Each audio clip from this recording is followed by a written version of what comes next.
for Hunter. And I thank you, Mr Deputy Speaker.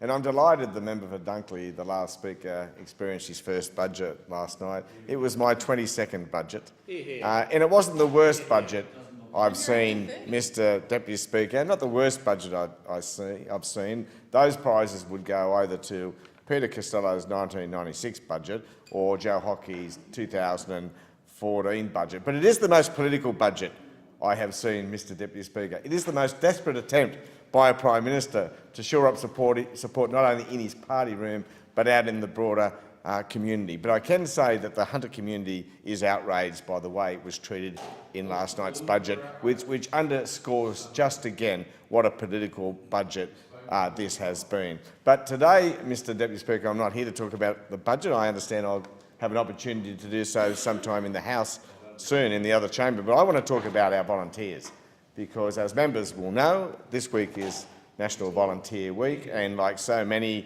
members of the House, and indeed those in the other place, I joined in Canberra yesterday with a number of our volunteers to thank them for the wonderful things they are doing in our communities. Of course, one of the things that makes Australia such a wonderful place is the strength and energy and level of volunteerism in this country. And just last week, I was in Singleton in my electorate for the biggest morning tea, a big event known well to members and the broader community, a fundraising event the Cancer Council holds each year.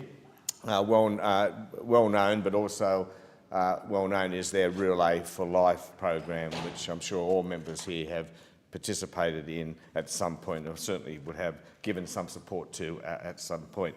But I just want to say something about the Upper Hunter Council office, because they are not doing the expected things, the normal things, the usual things as a council, like raising awareness and making sure people are seeking intervention early, having health checks regularly, etc.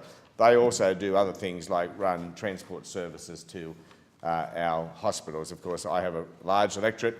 Many people aren't always in a position to get from remote communities to the big hospitals in Newcastle or Maitland, and these volunteers make sure people are able to get to those appointments. I just want to do a shout out to some of those people, including the volunteers Margie Mitchell, Catherine Sullivan, Nicole Black and Debbie Ray. They are people who give up their time regularly, and I'm delighted to say that the Upper Hunter Council office was recognised recently at the Upper Hunter Chamber Awards when they were awarded with an Excellence in Social Enterprise Award.